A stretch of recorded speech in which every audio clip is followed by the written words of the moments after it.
Hi, I'm Jared Crist, and you're listening to the Clankers podcast.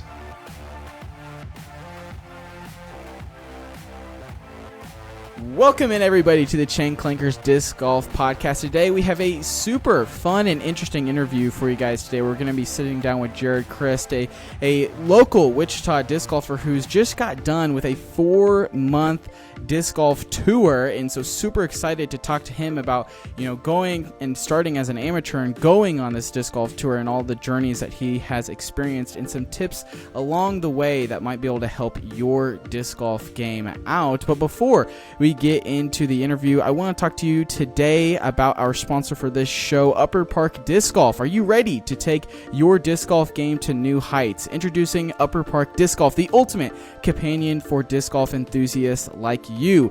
Picture this: a sun-drenched course, lush green fairways stretching out before you, in the satisfying sound of that perfect throw and the disc hitting the chains. With Upper Park Disc Golf bags, you'll experience unparalleled comfort and functionality designed specifically for the needs of disc golfers.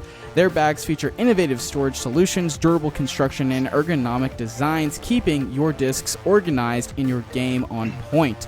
With sleek and stylish designs, you'll turn heads on the course while enjoying convenience and reliability of Upper Park Disc Golf bags. Whether you're a casual player or a seasoned pro, Upper Park Disc Golf has the bag that fits your style and needs. Elevate your game by using promo code CLANKERS10 to save 10% at checkout and get your new favorite disc golf bag. Jared, super excited to have you on the podcast today. How are we doing tonight, man? I'm great, no complaints here, Quentin. Thanks for having me. I'm excited to share my story and hear about you a little bit and maybe help out some people who are wondering how to take their game to the next level. Yeah, absolutely. That's definitely the point of the show. So super glad that we were able to link up. And I actually had heard about you from one of my buddies. He was getting married, and one of the guys that he was friends with was telling me all about your disc golf story and about how you were traveling the country and playing all these tournaments, and that kind of just piqued my interest. So I want to start with, how did you first get into disc golf? How long have you been playing disc golf, and where'd your roots start? Yeah, so Fort Hays State. I went out there to play college soccer, and I was kind of getting burnout at the end of high school, but I decided I should play a year of college and see if maybe that love for the game resparks or if I'm really ready to be done. So I played 1 year of college soccer, and I was still just real sick of it. I knew it'd be done after 4 years and I wasn't going to play pro, and I kind of wanted to try some other stuff and just be normal. So quit playing college soccer after the fall season. So it was spring, my freshman year of college, and a buddy from my dorm asked me if I wanted to go play disc golf at Frontier Park. And I had played it once, but as a little kid, and didn't really know anything about it. So he took me out, and the first disc I was able to get to go straight was a West Side Underworld, super Oh, flippy, nice. Yeah. 7 speed. And yeah, once I kind of got the disc to do what I wanted, I was like, this is pretty sweet. And I just kept going out with him. He gave me a couple discs, and the rest is history. And so you started primarily with understable discs, I assume. You said the Underworld. Like, how quickly was it before you got a Destroyer? Was that the first thing you were grabbing, or did you kind of take the right path and wait a while before grabbing those ungodly, overstable, high-speed discs? Yeah, so I'm forehand dominant, and obviously as I've gotten better, like my backhand's there, but if I can choose, I'm gonna throw a forehand.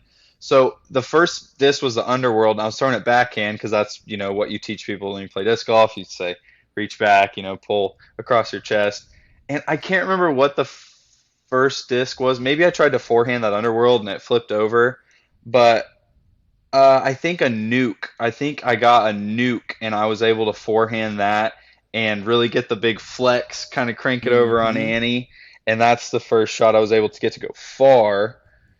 But I don't know if it was a nuke exactly, but I did grab like a straight distance driver, and I developed that forehand, and then I still throw bosses as my forehand disc, and a pro boss was kind of the first one I started forehanding regularly and like leaning on. And so I know there was a couple before the boss, but once I found the boss, I fell in love with it, and then still throwing that boss forehand. Nice. How quickly was it that you transitioned to be more of that forehand dominant player? Where, like, how long were you a backhander before you found the forehand? Honestly, I can't remember. Like I said, I just that West Side Underworld was the first backhand disc I could get to go straight. But if you've played Frontier Park, um, there's a lot of forehand. Like the longer holes are like forehand friendly. Mm. There's a lot of straight 300-foot shots, putter, mid, like gentle hyzer backhand shots. But the ones that are long, like 350 plus, are forehand. So I think I just once I got to a point where I was like, okay, I'm able to get some birdies and kind of play disc golf. I want to attack those longer holes. I think that's when I really started figuring out that flex forehand and leaning on it heavily to try to attack those longer holes. But I don't know exactly when that transition Yeah. happened. And what was it in your game? You said you started making some birdies. Was it more just on a consistent basis, like you found yourself being more consistent, and that was when it's like, okay, I've learned how to play disc golf. I now need to take my game to the next level, or was it, some buddies pushing you? Kind of how'd that go for you? Yeah, so I played a little. I played freshman year, and I was like, "This is cool." I got a couple discs, but wasn't that crazy into it. My childhood best friend came to Fort Hays after he finished up at Pratt Community College. So we got a house together, and I showed him disc golf, and we had been competing with each other since we were little kids at everything. So we're living together. I show him disc golf. What do you know? Another thing we could be competitive at, and we started really hitting it hard, just wanting to beat each other and figuring out the classes I could skip that I didn't really need to go so I could go play disc golf. Nice. And we kind of just got to be like some of the better the Fort Hays College players. A lot of people went out casually, but we had like the full bag and we were like getting real serious, putting our rounds in UDisc. And that friend who introduced me to disc golf freshman year convinced my childhood best friend's name is Marcello, the one I was living with. He convinced Marcello and I to play the Frontier Open in 2020, the COVID year. And so we were like, well, it's our home course. We know it probably better than anywhere else. Let's give it a shot. So I signed up in intermediate and got second. And I was like, all right, I can play this game decently at the amateur level. And I was like, all right, I want to get to the MA1 division. And after that, I want to get to the pro division. So I just started putting in my free time, playing fewer casual rounds and going and doing field work and looking at my form and figuring out how to get better. What was the biggest difference for you taking you from a casual, amateur, intermediate, advanced player to that pro player? Was it improving in the putting department or was it the form and driving department? I would say you got to have all of it, but primarily putting. Like you just you don't have to be that great of a thrower of the disc to compete at C tiers and B tiers in the pro division, if I'm being honest. If you're making C1 putts like nobody's business, 25 to 30 feet every time and never missing inside 20, like your score is just going to go down quickly.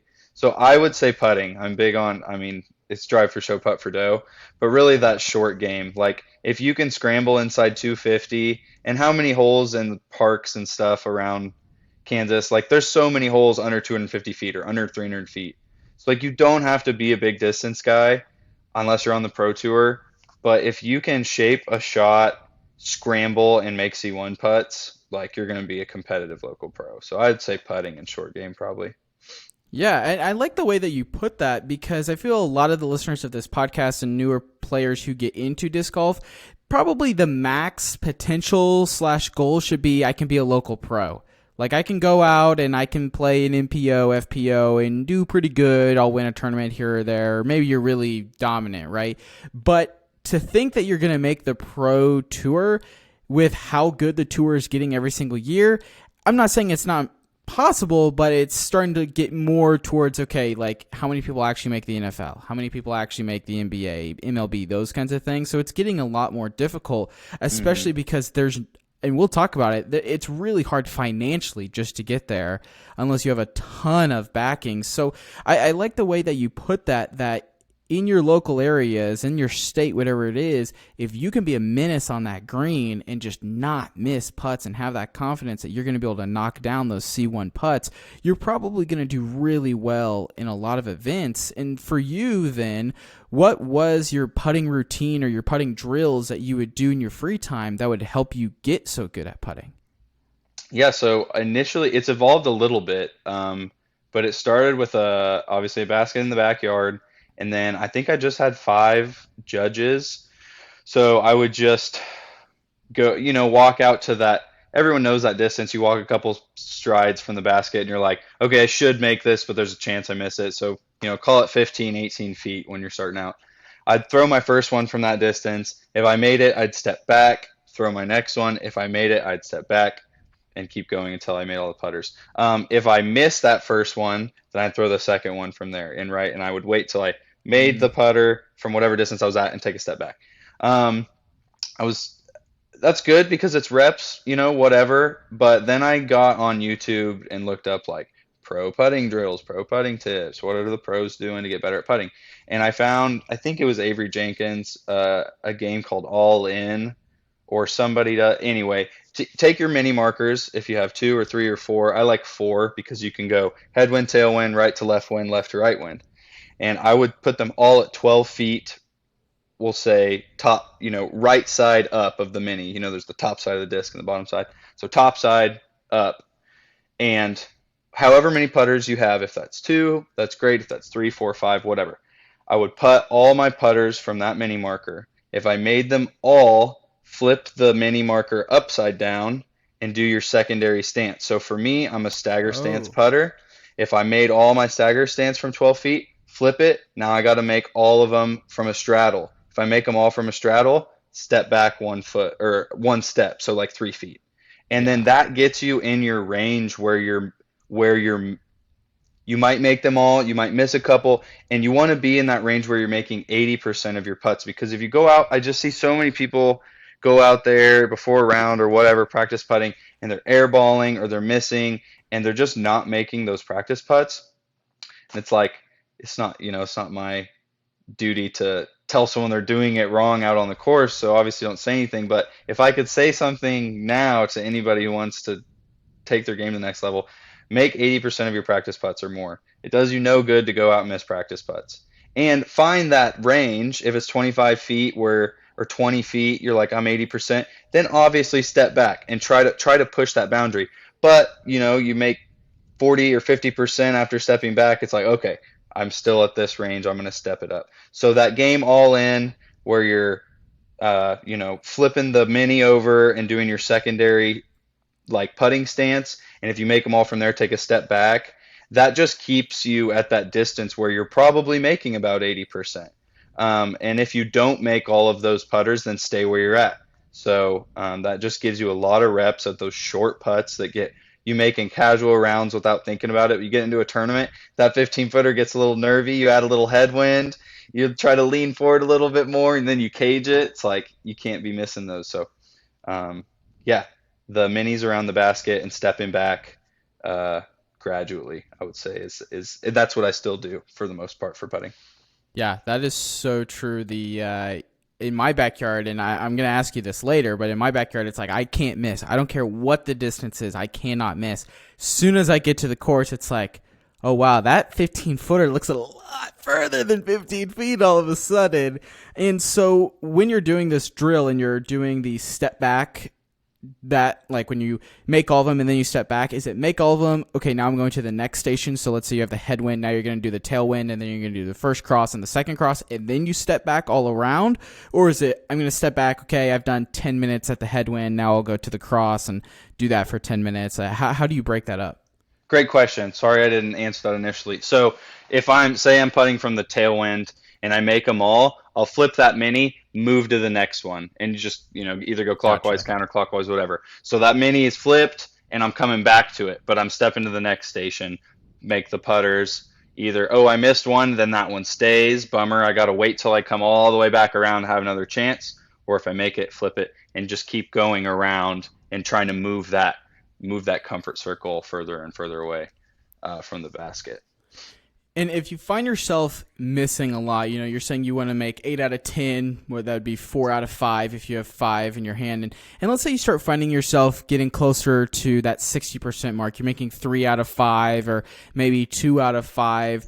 At what point are you like, okay, I am doing myself a disservice by being out here. I need to just take a break and go inside and try this again later? That can happen. I mean, progress is not linear. It's a up and down roller coaster ride that gradually trends upward over a long period of time. And anybody who's tried to practice has probably experienced that. I think if you are frustrated with yourself or you're just not in a positive mental state, don't force the practice. Right? You can go out and practice, but if you're not there or you're just going through the motions or you're not paying attention to what you're doing, it's pointless, right? You got to be there cognitively and want to be there. So sometimes for me, it's been if I just can't make a putt, it's like I'll just scoot that comfort circle in. Like if I know I can make 25 footers, but some days they're just I'm not making 80% from 25 feet. So don't have an ego. Don't think, oh, well, because yesterday I made them from 25, that today I'm going to make them from 25. If you're not making them from 25, scoot up to 20. If you're not making them from 20, scoot up to 15. And I'm big on kind of leave that ego at the door. Like that's not, you got to be objective in how you evaluate yourself. And some days it's just not there. So if you're frustrated, maybe go work on something else or do something else. But if you can find a way to say, man, that's a bummer, I'm just not making them from where I normally do, and go ahead and step forward and still be there and still be positive and be focused on what you're doing, then I think that's the way to do it and still get those reps in. Yeah, I really like that answer because I think that gives a lot of the listeners a line in the sand of when it's time to walk away and go inside.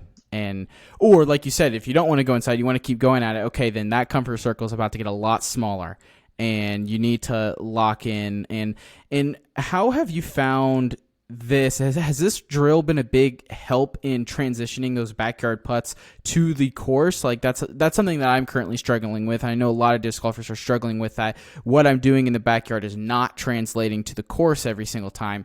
Is that, maybe start trying this drill? Is it a lack of focus and being locked in when you're actually putting in the backyard, or what do you think about that? Have you ever struggled with that? Yeah, so I think it's easy to make everything in the backyard. It's usually less windy. It's usually really flat. So I like to, if it's early morning or just try to find a time when the disc golf course isn't super busy, or like for me, luckily, Hayes, Kansas, there weren't a lot of disc golfers anyway. I would do that drill at a basket on the course. So you're Mm. getting the wind, you're getting, maybe it's like there's several baskets where you're putting high to low, or there's several where you're putting low to high. So like one day I'd go to this basket, the next day I'd go to this basket, because no putt's the same. You know what I mean? Or like several putts are the same. You have it's 20 feet and the basket's not elevated and I should make this. But the more you can go put some foliage in your backswing. You know how annoying it is when you've got a Mm-hmm. little leaf and it's brushing your hand? Like go put yourself in a position that where you're making putts that are the troublesome, difficult putts that you have when you find yourself on the course. And obviously some like depending on where you live, there might be one course that might be super busy, so that's tough. But I would say the more like practice putting you can do on the course or on a basket that's like hard to make putts on, I think that helps translate the practice to the round. But it just takes time. I mean, those backyard putts are helping, but it takes so long. It takes so long, man. You just gotta stick with it. And it probably also takes some consistency with it. If you putt on Friday and then you don't touch your putter for 4 days, and then you putt on Tuesday and then you don't touch it for 2 days, and you put it, on Thursday again, and there's no consistency with it, I imagine that kind of hurts it as well. Like something that I've been trying to push on the show is, give me 10 minutes a day. Give me 10 minutes a day out there. And if you can get to 100 putts a day, you're going to find your putting get so much better so quick. I literally made a TikTok today. It was a little satirical, but it was, if you want to make the number one tip to make more putts is to practice more. And the more practice and consistency you do, you're going to find yourself making more putts on the course. So I really like the way that you've put this. And so I want to then kind of move on from here. We've, gotten really good at putting, starting to play in this tournament. You did really good. How did that then transition to like what was next for you? So you get second at the tournament. Is it okay, every weekend I'm signing up for a tournament? No, so I was still in college at that time. I was working at a jewelry store part-time and refereeing soccer. So, and still a full-time student. So I had enough on my plate, but man, how did it happen? So that was the only tournament that was September 2020, and I don't think I played again the rest of the fall. Um, but I practiced a lot. I was like, okay, well, next season I want to see if I can play an MA1 and be competitive. So I practiced the rest of the fall, had work, whatever, and that's a lie. I played one in November. I played Wichita Roundup. So that was the Oh, second uh-huh. tournament I played. And I think I played MA1 and did really like did not play very well. And I think I missed cash and I really struggled. But to answer your question, no, it wasn't an every weekend thing. It was kind of gradual, I'd say, over the next year where I started playing more frequently. Um, but yeah, I still had school, so it was like maybe once a month. I think I made it the goal that next season to try to play one tournament a month, and I think I might have done that. Um, and then after I graduated college, I moved out to North Carolina and lived with my brother, and that's really when I started playing MPO. I played a bunch of C tiers in MPO and kind of figured out how do I cash an MPO, if that's last cash, whatever. Like I just want to be consistent. And there's a ton of good pros out there. So even at local C tiers, there were multiple thousand rated players, and I was like 955 at that point, 950, just kind of trying to hang. And it just takes experience watching how other guys break down the course, seeing when you maybe don't need to get so aggressive and how to play conservative. And there's so many different factors that go into putting several consistent rounds together. Um, but over from the time I played my first tournament to probably last year, I just um, started playing a little bit more frequently, every 6 months probably or something like that. Gotcha. Yeah. So just kind of ramping up, getting more used to tournaments, learning more from a lot of these guys, and taking what they're doing, applying it to your game, and becoming a better disc golfer. So you're in North Carolina. Is that when the idea came into your head that you were going to go on this tour? Like maybe let's take a step back and maybe describe when I refer to the tour, what does that mean for you? What was your tour? Yeah, so moved out to North Carolina. I had graduated college with 2 degrees, construction management and business Spanish, and was like, man, I don't want to be a construction project manager. Last thing I want to do. So I moved out there to live with my brother, and I started waiting tables. Really glad I did that. I think everybody should be a server at some point. It's just good experience. Um, so I was waiting tables. I was, staying fit and playing disc golf, and still kind of just unsure what I wanted to do. I was out there 8 months, and I found um, I train calisthenics on the side, so I do like handstands and flips and pull-ups and all kinds of like monkeying around body weight stuff. I was getting really, really into my calisthenics training, and I also had cashed at like my last 6 pro events or something, and not much, right? Like made my money back, maybe made $50 here and there, but I was like, okay, I can or I have been cashing consistently in the pro division, and I'm getting really excited about this calisthenics training. I'd like to take that to the next level. So I started working on my personal training certification, and I thought I wanted to move back to Wichita and be a personal trainer, spread my love for calisthenics, and play disc golf. So I moved home living with my parents, and I tried to do that with no startup money. That was very difficult. I got a couple of clients, but it kind of fizzled out. Didn't really know what I was doing, and but I was still playing disc golf really, really hard and cashing, and I was like, well, clearly I still don't know what I want to do, but I have this personal training certification. I have my 2 degrees. I have this, server experience. I'm living with my parents. I don't want to live with my parents. I'm 23 at this point. And I was like, well, it's kind of now or never to try playing disc golf full time because, like you're saying, the tour is just getting like the pro tour is just getting absurd with 15, 16, 17, 18-year-old kids who have been playing their whole life coming out and giving these world champs a run for their money. So it's like, all right, I'm 23. If I want to even try this, I better get after it. So February of this year rolls around, and I had a little nest egg saved up, and I was like, I'm gonna go for it. So it was cold, it was February, not really able to practice here in Wichita that much. I mean, you can, but when it's cold, you can only like throw so much before your hand freezes.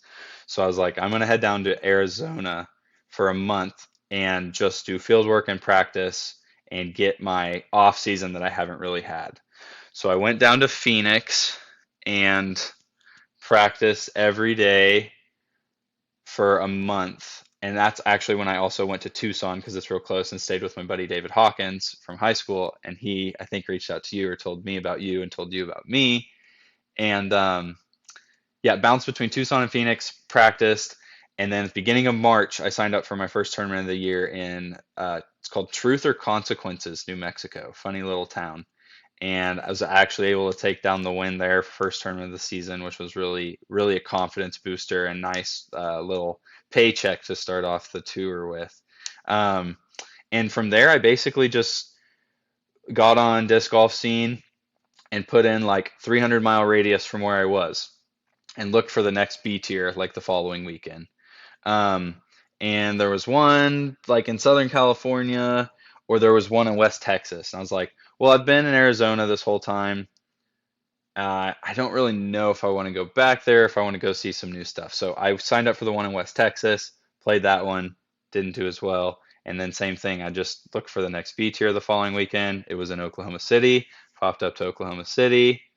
And then that's kind of how I just kept doing it. It ended up being Arizona to New Mexico to Texas to Oklahoma to Nebraska to Kansas to Nebraska to Colorado.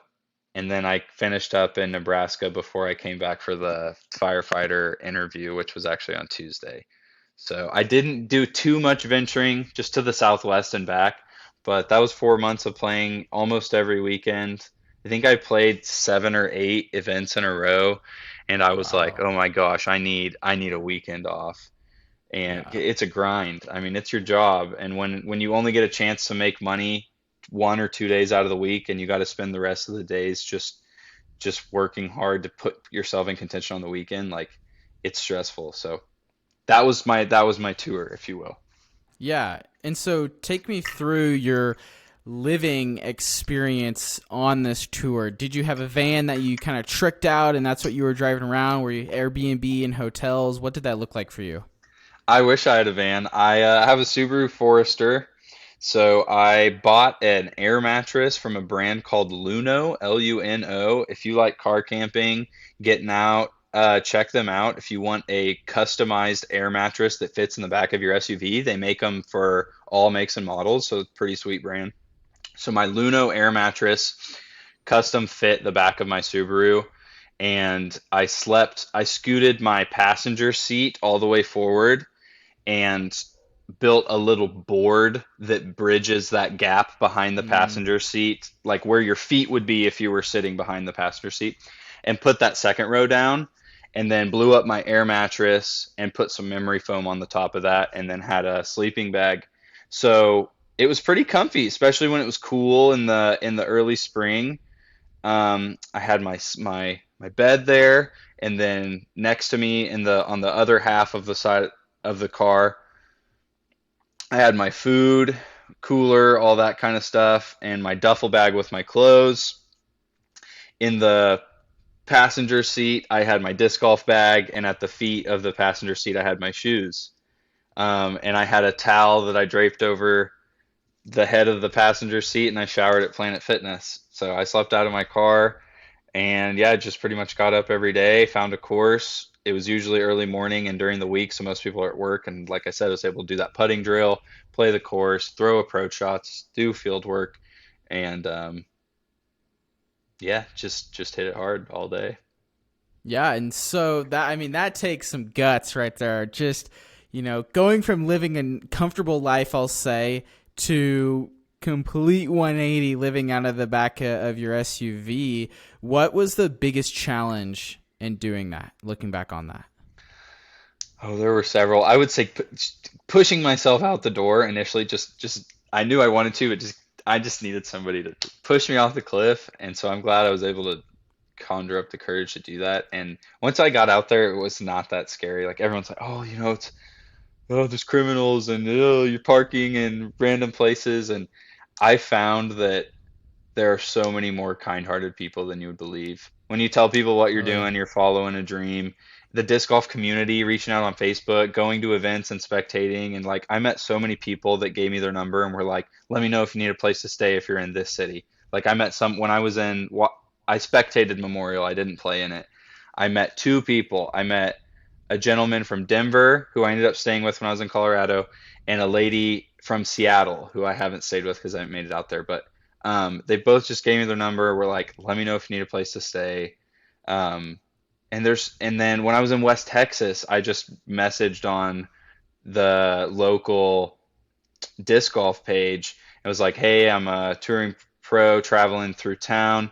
There's no Planet Fitness here, so is there anyone who would be willing to let me bum a shower? I'd be happy to play a practice round with you, do anything like that.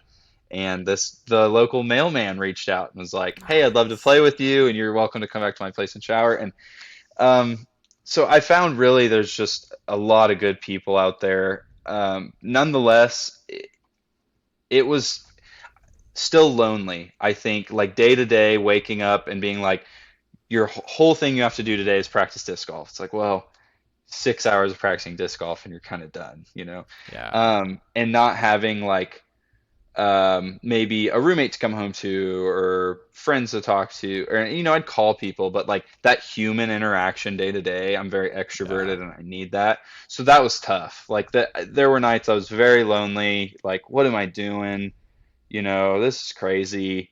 Um, but I know there were so many people reaching out to me on Instagram and friends that supported me that were like just living vicariously through me and supporting me on Patreon or whatever. And we're like, you're doing it, man. Like, stay with it. You're doing something really hard. And we all respect the grind. So I was like, well, it's lonely. Of course, it's hard, but I'm like making people I love proud. So that was kind of the encouragement to keep going. Yeah. What would you do with those other 18 hours? I mean, if you're practicing disc golf 6 hours a day, and let's be honest, 6 hours a day, that's a lot of work. How did you not throw your arm off? But you do disc golf for 6 hours a day. Maybe that's a little bit of hyperbole, three, four, whatever it is. But then, okay, you sleep for 8 hours. There's still a lot of time in between. What were you doing during those hours? Yeah, so that was something I didn't quite calculate right before I left. But I would play as much as I could. If I threw really hard the last day, then I'd mostly do short shots and approach the next day, kind of let my arm recover. And so there's definitely that. Like you could outdo it, overdo it. Um, I'm a big reader, so I usually read an hour, 2 hours a day. I like sci-fi. I've kind of been on a philosophy and religious stint where I'm sort of digging into Eastern philosophy and Zen Buddhism. So I like to read, meditate. I work out, like I said. I hang my gymnastics rings from monkey bars at a park, and I do, pull-ups and push-ups and jump squats and pistol squats. I play on my slack line, and I try to just play outside all day while it was light out. But even then, after the sun goes down, I get to Planet Fitness and I shower. It's still like 8 p.m. and it would kind of suck. I'd like sit in the front seat of my car and watch YouTube on my phone, or I'd lay in my bed, and it was definitely crammed. My lower back was suffering for sure, Yeah. just from kind of being in a crammed space, not having like a couch to recline on in the evening. Um, so yeah, it was tricky to fill the day, but I found ways to pass the time. Nice. And so where would you stay? Was it just like Walmart parking lots, at the course? Like what was your strategy for finding a place to sleep every night? Yeah, so I would either stay at Planet Fitness or Walmart parking lots. I just park under one of the parking lot lights, just in a well-lit area. I felt like, a car under the lights, maybe less of a target than one out in the dark. Yeah. And then I had Reflectix insulation, which is like bubble wrap with like reflective. It kind of looks like tinfoil on both sides. But Okay. I just cut those to the shape of all my windows, and then put a piece of Velcro on my window, put two pieces on there, and then the other. So there's like, what do you the hook and groove, or I don't know what you call it. I put the rugged one on the window and the soft fuzzy one on the Reflectix, and then just Velcro the Reflectix up to my windows, and that's how I made it nice and dark for me while I was sleeping.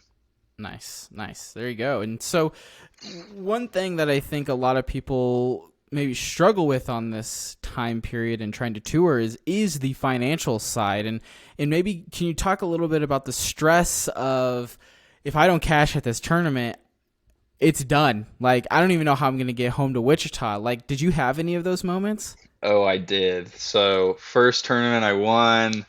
I spent a lot of money the first month because I wasn't playing disc golf and I was just living in Phoenix, and it's not cheap in Phoenix. So that first tournament was great, and but then you still have to sign up for the next tournament. And B tiers, are $60 to $100. So it's like, um, it's an investment to sign up for the next tournament, but you also have to like have gas and food, for the next week.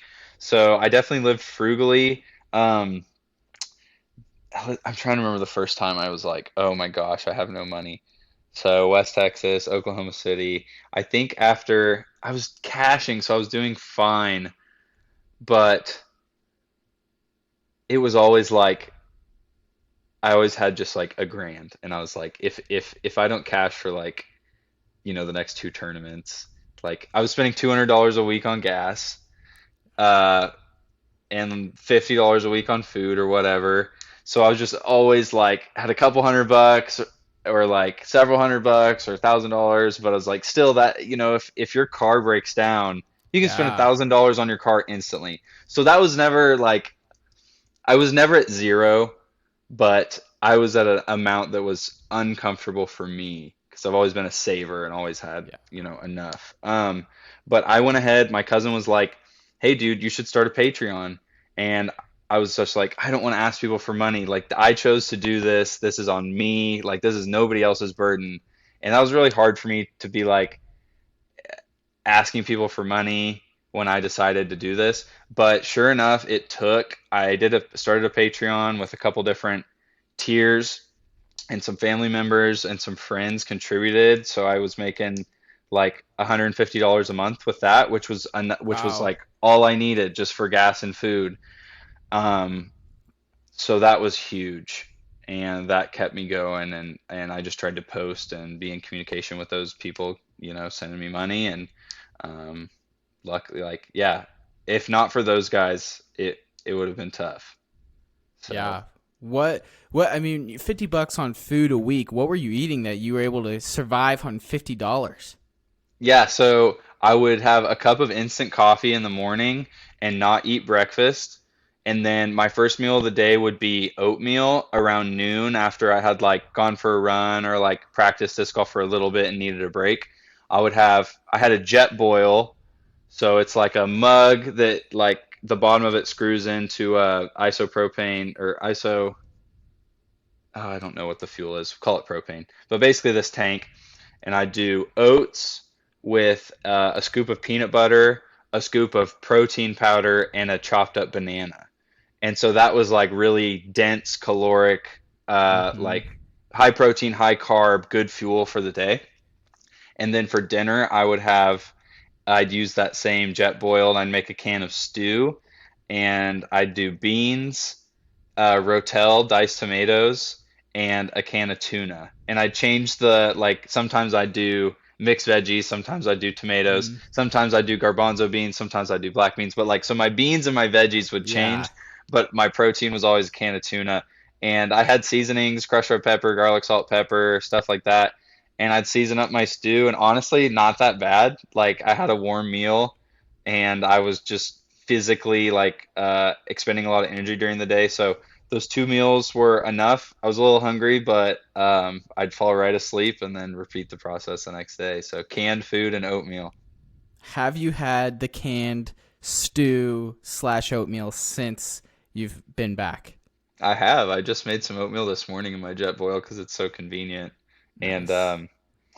if I don't want to cook, I was staying in Lincoln, Nebraska with my buddy the last week, and I was just like, well, I'm not working, so I'm not gonna be like while I was living in his apartment, I was like, I'm not gonna go buy chicken and nice things. I just this is what I Yeah. have. So I was still eating it, and yeah, I'm big on health and nutrition, so I can sacrifice a little flavor to get by, but Yeah, for obviously sure. flavor is nice.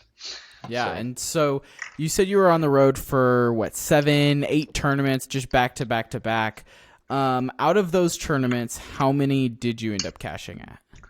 I have cash in every event I've played this year except one. Okay.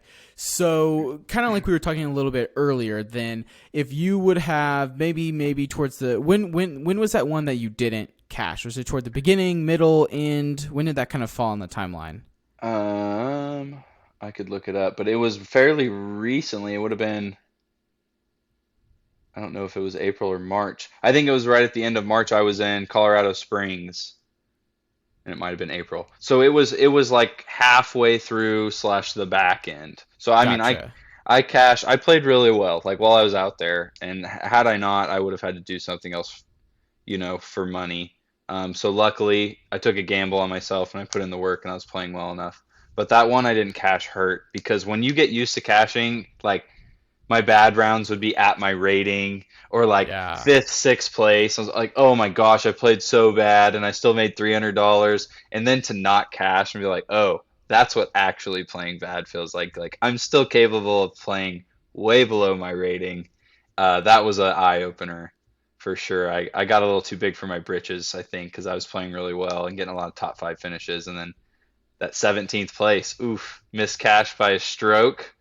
And Oh, wow. I was, yeah, just Would you have rather just not even been close?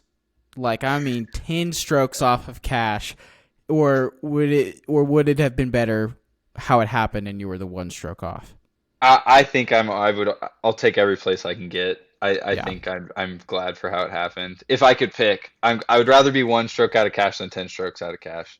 Yeah. Yeah. Because I played a really bad first round and kind of decent enough second round. So it's like, man, even a bad day for me was one stroke out of cash. So it's encouraging. There's Yeah. plenty of people who would love to be in that position. Like, oh, you cash all the time and you played one event poorly and you miss cash by one stroke. So like, it's easy to think about what we don't have and get greedy, but I know there's people who would love to be in that position. So. Yeah, absolutely. Going into that tournament after that, was there that heightened sense of, if I don't cash, this is it? Like, I have to play good. Was there that like Mamba mentality, that locked in, or were you treating it just like every single other tournament? I was just had a vendetta. I was just mad at myself. So my next tournament actually, uh, the following weekend was the 303 Open in Denver, a big A tier. And I was on the wait list for a long time. I was creeping up. I was like number 7 on the wait list, and I ended up walking through the course. And in my opinion, it did not get the care it needed or the professionalism it deserved for an A tier. And I could not justify spending $250 for the entry fee. And knowing that Wow. I was playing like Joe Revere was there, Aaron Gossage ended up winning it, Oh, Joel wow. Freeman, Yeah. a lot of the 1,000 rated guys from the north or not from the Midwest area. So I knew I had to be like on top of my game, even to be like bottom of the cash. So that was the first weekend I didn't play. I backed out. I saved the 250, and I was like, I have some like I'm just gonna kind of relax this week and give myself a break. The next weekend, I signed up for a C tier in Brush, Colorado, and there were 8 pros, and I was like the second highest rated or something. So I was like, if you don't get first or second, you suck. And that's not where your head should be. But I was like, you better get first or second this weekend. And shocker, I got last cash at a C tier. I tied 3 ways for last cash, and I only just like made my entry fee back. So that was discouraging. Um, but financially, I was still okay. And I was signed up for the Star City Shootout in Lincoln, Nebraska the following weekend, and I had a place to stay, so I knew I was okay. Mm. But that was another kind of hit to the ego, which is good, because like I said, you can't let your ego get out of control.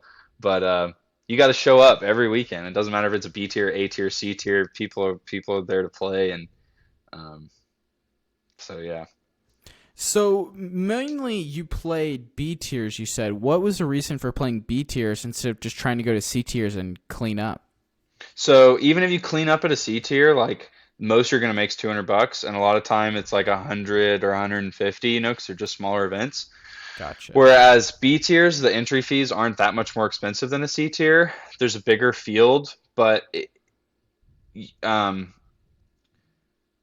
how do I say? It's like not that there's bad players at B tiers or something, but it's like okay, if you go to an A tier, there's going to be, like I said, those few guys on the pro tour that maybe have an off weekend and are playing, right? And like I'm not that good. I'm not going to compete with those guys. And if you play C tiers every weekend, you're not giving yourself the opportunity to make five, six, $700, which is kind of what you want to give yourself that cushion if you don't play well the next couple weekends. So the B tiers were not that much more expensive to sign up for. They always have at least $750 added cash, and a lot of the ones I played had like a grand or more added cash. So I was looking at that to see, what is first place playing for. Oh, it's $600, $700, $800. And so knowing that there'd be more cash slots, like if you get second at a C tier, you could still play well and only make $90. But if you get second at a B tier, you're making several $100s. So there was just more potential to make money playing the B tiers, and where still your top rated players in B tiers are like 1,000, maybe 1010. There's a lot of those guys in the upper 900s, 980, where I find myself now. So it was like I knew I'd still be competitive at that B tier level and have a chance to make more money. Gotcha. And so if someone was to kind of go in your shoes and do what you did, you would recommend you got to get on that B tier grind, because C tier, I feel like more maybe than just the way you're describing it, more if you don't cash in a couple events in a row at a C tier, you're going to be in a lot worse position than at a B tier. I would say so. I mean, not cashing it either is not a situation you want to find yourself if you're Yeah. playing disc golf for money. But I think it's you could play depending on the level of player you are. Obviously, you have to have some idea of if you're actually going to be competitive before you go out and try to win money full time playing disc golf. But if you kind of know your level and know that you can play like okay at a B tier and still make money, that's kind of the goal. So I'd say if you want to try to go play disc golf full time, I would say you got to be at least 970 rated. Like you just have to have some tournament experience. You got to know that you can shoot 1,000 rated rounds and contain those bad rounds to mid 900s or upper 900s. If you're not there, not that you couldn't do it, it's just going to be really, really hard, and you probably need a second gig. I mean, I should have had a second gig for money and just happened to play well enough that I didn't need to, but probably be at least 970 rated. And rating doesn't matter, whatever. We can get into all of that, but it is an indicator of what you have done in the past. And don't. I would say if you're 920 rated and you want to go out and live and play pro disc golf at B tiers, you better also have a remote job, is all. So That's very fair. And I think there is the debate about the ratings, but in situations like these, the ratings are good. Once you're on the pro tour, ratings don't matter. You're on the pro 100% tour. agree. You got your have pro card. Six sponsors, whatever. You got a It doesn't van. matter. Like absolutely, it's anyone's weekend, any weekend. But until then, it matters a little bit at some point. It does. I mean, that's the difference between you putting yourself in a position of, if I'm 920, which I think that's relatively close to what it says my rating is. I haven't played a tournament in a year, but But like if I said, okay, I'm going to go out as a 920 rated disc golfer and I'm going to do this, I am probably going to fail. Just probability wise, if we're being honest with ourselves, I'm probably going to fail and have to end up coming home or quitting earlier than I wanted or whatever. Where if you're higher, if you're 970, 980, 990, you have a higher probability of playing well, especially if you have a lot of tournaments under your belt and you're at that 950, 960, 980, you're proving to yourself that you don't get skittish when you play in tournaments. And if your life depends on you playing well in tournaments, you can't afford to be skittish in missing 10-foot putts in tournaments because you're anxious or you're nervous because you're playing in a tournament. If you have any Absolutely. of those feelings, I don't think people can do what you did, right? I assume you didn't have those jitters or that like skiddedness, if you know what I'm talking about. Did you have any of that the entire time, or was that long gone by the time you did this? I think the nerves will always be there, especially if you're a competitor. But at a certain point, you learn how to deal with them, right? Like you said, you can't miss it. You can't expect to cash in pro and miss 10-foot putts. I mean, even 20-foot putts. So definitely there's some nerves. For me, it's always like I throw my first tee shot, I'm dialed in, and then right when I release the disc, I feel my heart start pounding, and I'm like, so I'm able to dial in, take a deep breath, throw my shot, and then after the shot, I'm like, okay, yeah, like, this is still important. But same thing, finding a routine to sort of get yourself relaxed is important before every shot. And the more you play, the better you get at that. So, Gotcha. So what is next for you in your disc golf career? yeah, so right now, I have my second round interview for the fire department tomorrow. It's another like physical fitness test followed by an interview. I feel really good about it. So my focus is on getting this firefighter job because the schedule is 24 hours on, 48 off. So that gives me so much time to play disc golf still and work on other things. Um, that being said, that's my main focus, especially for the next couple months. As far as disc golf goes, play locally. I'm playing Doodah this weekend. I'm going to play a tournament in Emporia next weekend. There's a lot of B tiers and C tiers within a 3 hour drive of Wichita. We're super, Oklahoma City's got big events. Kansas City's got big events. There's some events coming out in Hayes, Kansas. I got to plug because that's where I'm from, and Hayes has a great course. So just playing locally, connecting. I hope that there'll be more. I know there's people that are curious to hear about my little adventure. So share that, and then yeah, just get back in touch with my friends and play with the local people as I sort of transition into this, hopefully this new job and this new part of my life. So disc golf's been great. I'm glad I tried the full-time thing, but when it is your job, it's easy for it to not be fun.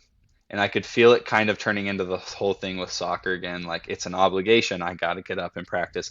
And when it's more like a hobby and you find yourself with some downtime, it's way more fun to practice when you want to.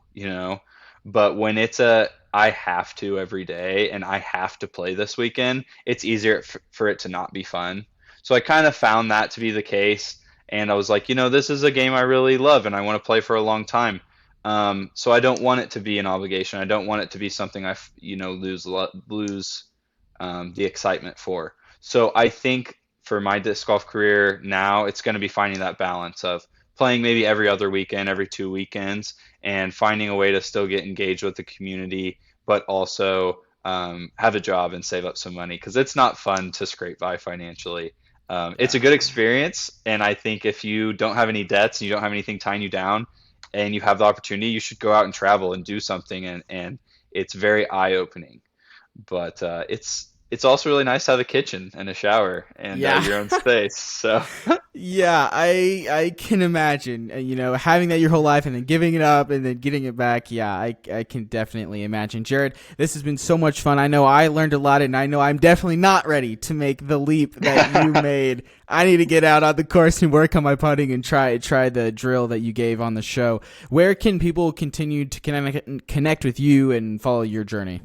yeah, so Instagram's probably the best platform. I tried YouTube. I'm really bad at it. I don't like making videos. You can follow me at Jared_Crist on Instagram. I'll be doing calisthenics, disc golf stuff, and yeah, that's probably the best place to find me. Awesome. Well, hey, thank you so much for joining us on this episode, Jared. It was a ton of fun. And if you guys enjoyed hearing about Jared's story, let us know over on Instagram, TikTok at Chain Clankers Disc Golf. Comment on YouTube, leave a rating review on Spotify. Let us know your thoughts and let us know, would you go on this tour that Jared did? We would love to hear from you guys, and we will see you guys next week.